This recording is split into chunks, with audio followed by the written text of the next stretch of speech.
नमस्कार दोस्तों।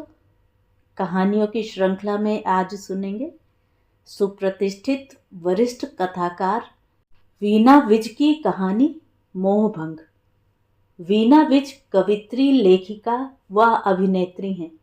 1983 से ये जलंधर दूरदर्शन से जुड़ी हुई हैं तथा संप्रति धारावाहिक व नाटकों के अभिनय में व्यस्त हैं।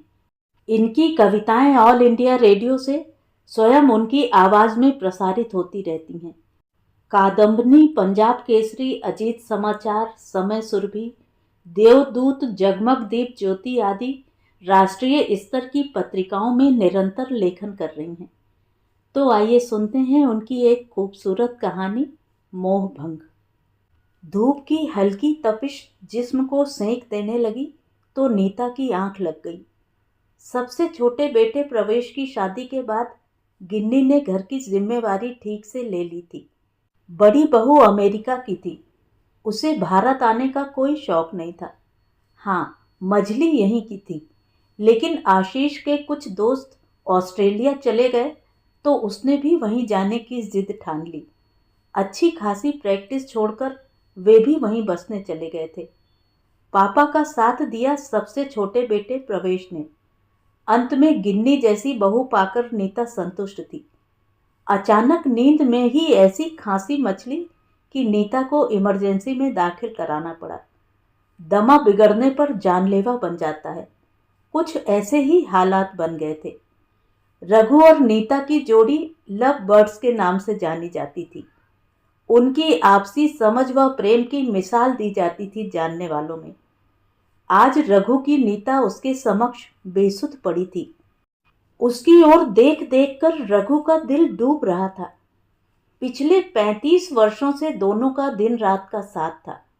जीवन के ढेरों उतार चढ़ाव दोनों ने साथ साथ देखे थे। फिर आज रघु क्या करे? विरह पीड़ा सहने के विचार मात्र से रघु के मन में एक अनजाना भय घर कर रहा था। नीता का बिछोह उसके लिए अत्यंत पीड़ादायी है। इसकी कल्पना से ही उसका सारा शरीर सिहर उठा।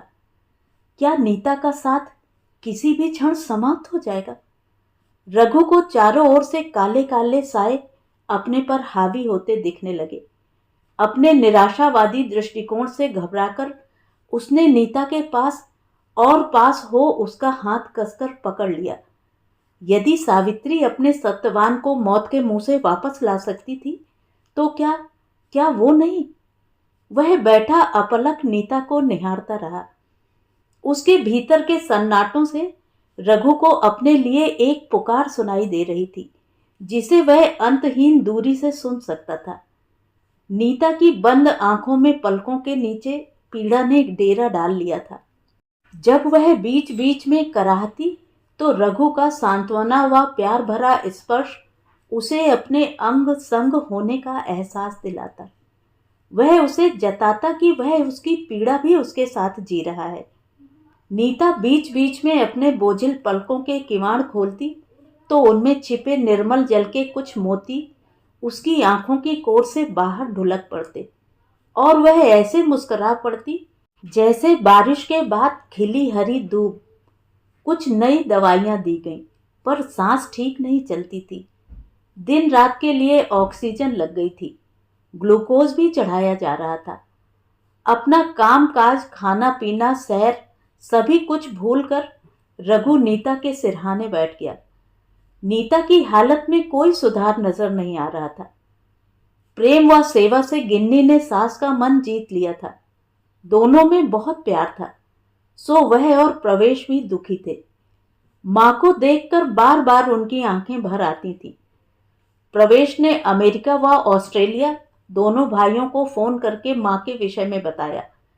विनीश व आशीष सुनते ही मां के प्यार में तड़प उठे। उन्होंने प्रवेश को सांत्वना दी कि धीरज रखे, मां ठीक हो जाएगी। फोन पर सभी रो रहे थे। वे उसी दिन वहां से चल पड़े। मां का प्यार तो सबकी नाड़ी की डोर से सीधा जुड़ा था। पापा को बताया कि सब आ रहे हैं। रघु ने सोचा कि सारे बच्चे क्या आखिरी बार मां से मिलेंगे?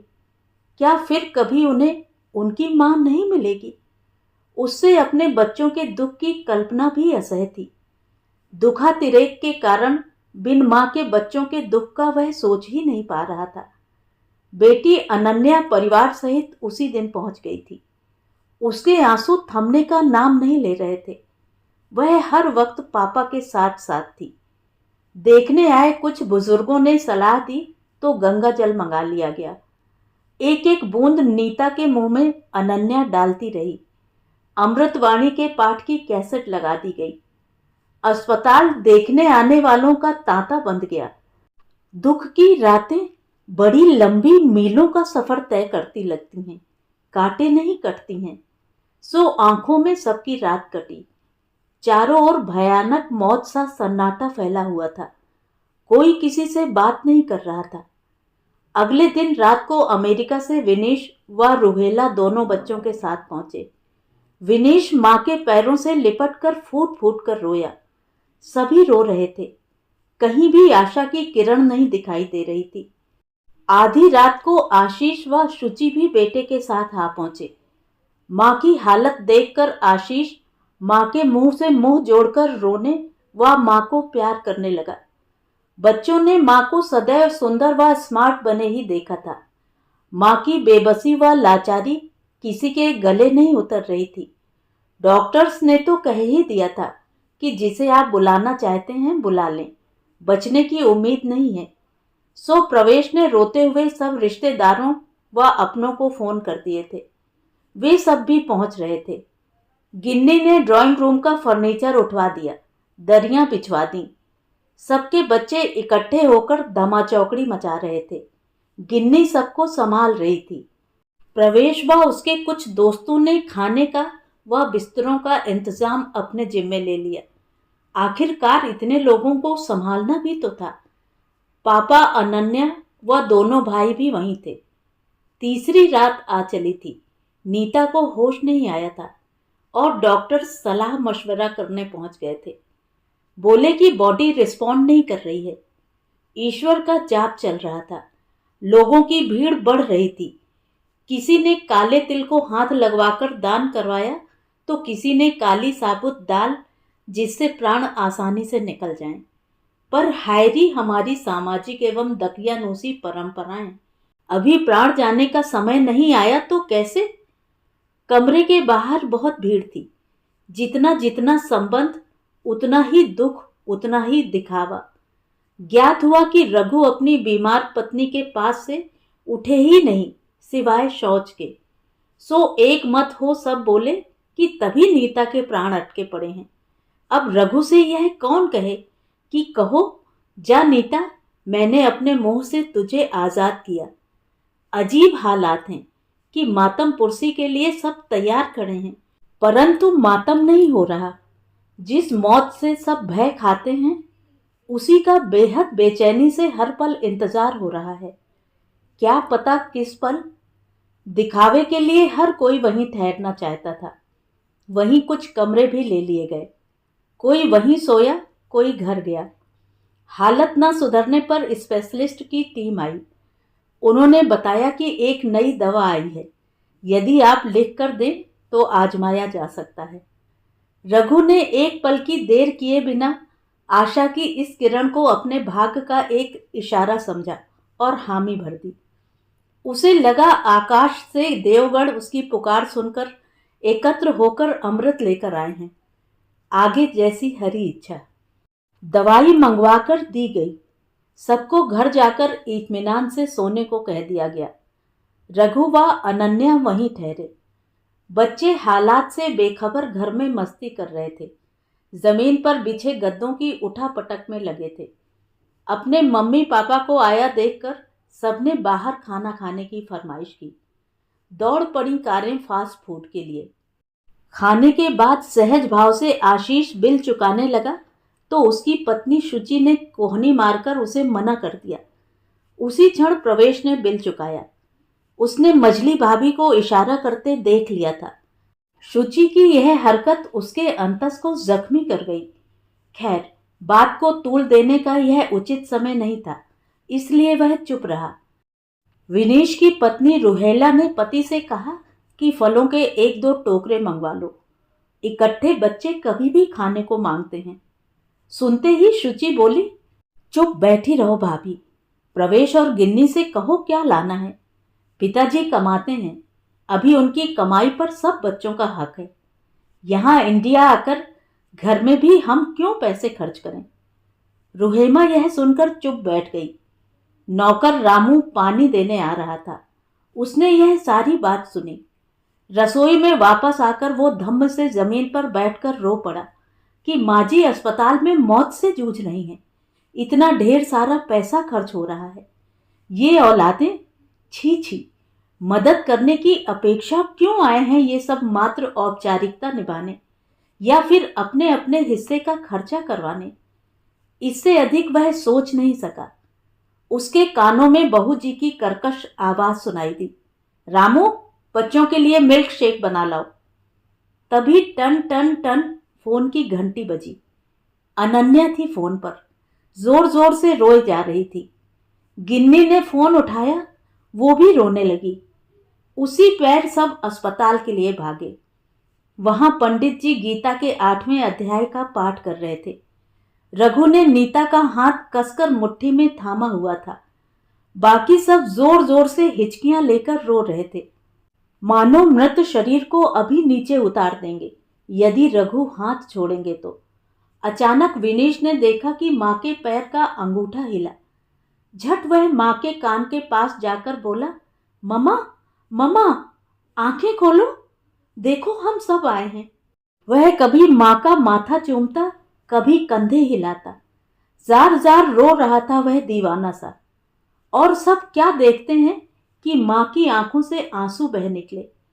विनीश ने मां के आंसू भरे तपते गालों को, जो कि ऐसे गर्म हो गए थे जैसे बारिश के बाद हरी पत्तियां हो जाती हैं, प्यार से पोंछा। हर्षातिरेक से सब जोर जोर से ईश्वर का धन्यवाद करने लगे। रघु व बच्चों के चेहरे खुशी से चमक उठे।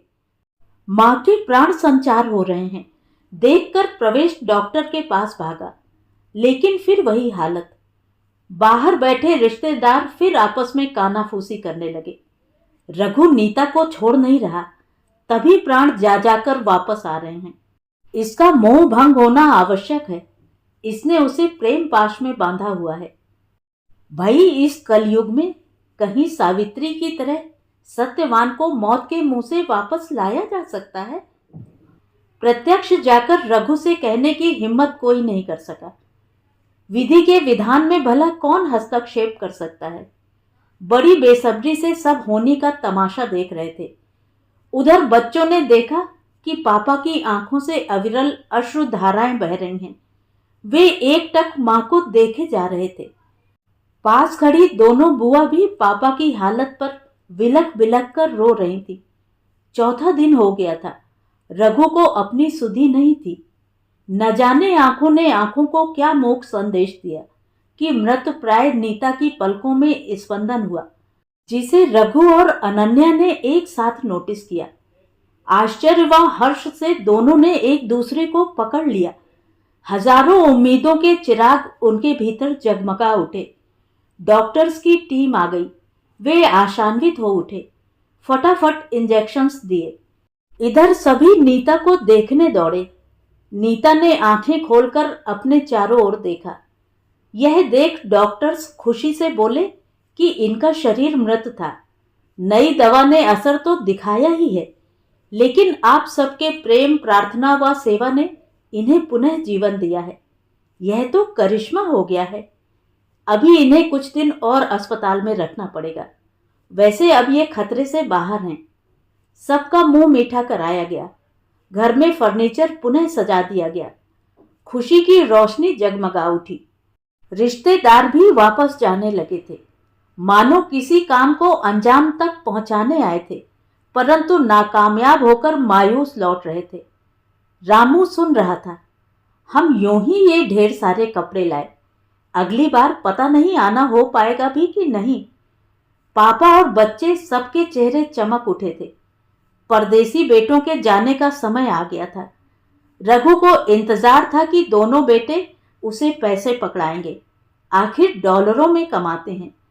फिर ऐसे मौकों पर ही तो बेटों का फर्ज होता है मदद करना। उनके जाने की घड़ी आ गई। आंखों में आंसू भरकर सबने माँ से प्यार किया, साथ ही कहा कि अपना ध्यान रखना, अब जल्दी आना नहीं होगा, दूर का मामला है। माँ अभी बात नहीं कर पाती थी, सो रोते हुए सबको गले लगाया। वह पोते पोतियों को छाती से चिपका लिया। रघु ने तो मानो विदाई की रस्म निभाई। अब जाकर उसका मोह भंग वास्तव में हो गया था। नीता की बीमारी ने उसको सांसारिक नातों से पहचान करवा दी थी। ज्यों ज्यों समय बीत रहा था, रघु की वितृष्णा बढ़ती जा रही थी, लेकिन उसका लक्ष्य, उसका प्यार, उसका जीवन साथी अब उसके साथ था। तो ये थी कहानी। कहानी आपको कैसी लगी कमेंट करके ज़रूर बताएं।